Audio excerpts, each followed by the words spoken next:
الحمد لله الذي كتب علينا القتال والصلاة والسلام على من قاتل وجاهد في سبيل الله وعلى آله وأصحابه الذين قاتلوا وقتلوا وقتلوا لأعلاء كلمة الله. أما بعد، سامعین ذی وقار، اساتذہ کرام، علماء کرام اور منصفین عظام، آج کی اس بابرکت و پروقار محفل عظیم میں جس موضوع سخن کو لے کر حاضر خدمت ہوا ہوں وہ ہے جہاد فی سبیل اللہ. سامعین گرامی، جہاد کی ضرورت اور اہمیت سے آج کے اس دور میں کون ہے جو واقف نہیں؟ صرف فرق اتنا ہے کہ کچھ لوگ کردار کے غازی ہوتے ہیں اور کچھ گفتار کے، اور میں انہی کردار کے غازیوں اور مجاہدین کا شکریہ ادا کرنے کھڑا ہوں. بلکہ یوں کہوں گا کہ اہل فلسطین اور مجاہدین شام کا شکریہ ادا کرنے کھڑا ہوں، جنہوں نے پوری امت مسلمہ کو سمجھایا کہ ان تنصر اللہ ینصرکم ویثبت اقدامکم کا مطلب کیا ہے. کل تک علماء و اکابرین قرآن کی آیات پڑھ کر ترجمہ سمجھایا کرتے تھے، تفسیر سمجھایا کرتے تھے، لیکن اہل غزہ و فلسطین اور مجاہدین شام نے اس کا عملی نمونہ 21ویں صدی میں صرف امت مسلمہ کو ہی نہیں بلکہ پوری انسانیت کو بتایا کہ جب کوئی رب کے دین کی نصرت کے لیے، جب کوئی شعار اللہ کے لیے، جب کوئی نفاذ اسلام کے لیے، جب کوئی اقامت دین کے لیے، جب کوئی عالمی استعمار کی فرعونیت اور طاقت و قوت کو کچلنے کے لیے، اور جب کوئی غلبہ اسلام کے لیے کھڑا ہوتا ہے تو رب کائنات کامیابی اس کے قدم میں رکھ دیتا ہے. انہی کے بارے میں تو اقبال کہتا ہے کہ توحید کی امانت سینوں میں ہے ہمارے، آسان نہیں مٹانا نام و نشاں ہمارا.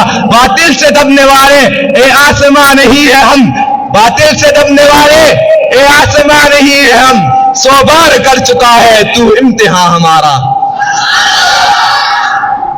سامعین گرامی، اہل فلسطین اور مجاہدین شام نے ایک ایسے وقت میں امت مسلمہ کو بیدار کیا جب امت جہاد جیسے عظیم فریضے کو پس پش ڈال چکی تھی، دنیا کی محبت ان کے دلوں میں سرایت کر چکی تھی، کفر کا رعب و دبدبہ ان پر چھا چکا تھا. ایسے میں اہل فلسطین اور مجاہدین شام نے ہمیں بدر کا توکل سمجھایا. انہوں نے بتایا کہ حنین کی شجاعت کسے کہتے ہیں، انہوں نے بتایا کہ فتح مکہ کا تدبر کسے کہتے ہیں، انہوں نے بتایا کہ حدیبیہ کی حکمت کسے کہتے ہیں، انہوں نے بتایا کہ انتہائی قسم پرسی کے عالم میں جب ساری کائنات تمہارا گھیرا کر لے تو امت کو کیسے بتانا ہے کہ الانا نخصوہم ولا یخصوننا نحن نسیر الیہم. انہوں نے بتایا کہ کم من فیۃ قلیلۃ غلبت فیۃ کثیرۃ باذن اللہ کیسے ممکن ہے. انہوں نے امت کو بتایا کہ هو الذی ارسل رسولہ بالہدی ودین الحق کا راستہ کیا ہے. انہوں نے امت کو بتایا کہ واعدوا لهم ما استطعتم من قوة ومن رباط الخیل ترہبون به عدو اللہ وعدوکم کی تفسیر کیا ہے. انہوں نے امت کو بتایا کہ اذن للذین یقاتلون بانہم ظلموا کا مفہوم کیا ہے. انہوں نے امت کو بتایا کہ جاء الحق وزهق الباطل کا عملی منظر کیا ہے. انہوں نے امت کو بتایا کہ اذن للذین یقاتلون بانہم ظلموا کی تفسیر کیا ہے. انہوں نے امت کو بتایا کہ فضربوا فوق الاعناق واضربوا منہم کل بنان کا طریقہ کیا ہے. انہوں نے امت کو ہی نہیں بلکہ پوری دنیا کی طاقتوں کو ایرنڈم توڑ کر بشار رجیم کے مظالم کا خاتمہ کر کے بتایا کہ طاقت و قوت صرف اللہ کی ہے. اللہ کی قوت و طاقت کے سامنے دنیا کی کوئی طاقت نہیں رہ سکتی، کوئی ٹیکنالوجی نہیں رہ سکتی. انہوں نے امت کو بتایا کہ ہم نے کفر سے لڑنے کی ٹھانی ہے.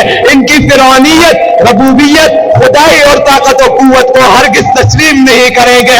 جو ہو فرعون ان کو خدا کے دوں یہ مشکل ہے، جو ہو دجال ان کو انبیاء کہہ دوں یہ مشکل ہے، مجھے زنجیر پہنا دو، مجھے سولی پہ لٹکا دو، مگر میں رہزنوں کو رہنما کہہ دوں یہ مشکل ہے، خدا پوشی کے پردے میں جو عیاشی کے رسیا ہے بحثوں کو شیوخ و صوفیہ کہہ دوں یہ مشکل ہے، خدا مشکل میں خود مشکل کشا ہے اپنے بندوں کا، خدا مشکل میں خود مشکل کشا ہے اپنے بندوں کا، کسی مشکل میں ان کو مشکل کشا کہہ دوں یہ مشکل میں۔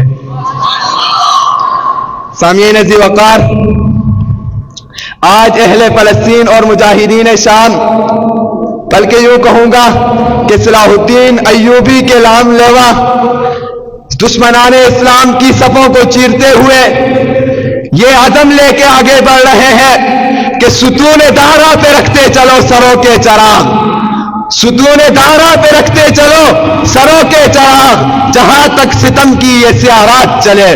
وہ پوری امت مسلمہ اور مظلوم انسانوں سے کہہ رہے ہیں کہ زندگی کیا ہے، تڑپ کشمکش جستجو، جسے چین آ گیا اسے موت آ گئی۔ آج سے 15 برس قبل انہوں نے یہ نعرہ لگایا تھا کہ محوا آثارنا، محوا دیننا، محوا ثقافتنا۔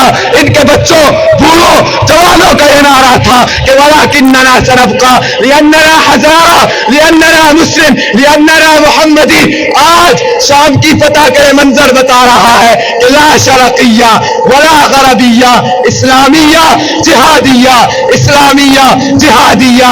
تو پھر ملک و ملت میں فدا عمریں روا کرتے چلو، یہ حیات چند روزہ جاویدہ کرتے چلو، تمہیں خالد و زرار کی دینی حمیت کی قسم، بتگروں سے پھر بتوں کو بے نشا کرتے چلو۔ زندگی کیفی اسی حسن عمل کا نام ہے، باطل کو نابود اور حق کو جاویدہ کرتے چلو۔ وما علینا الا البلاغ۔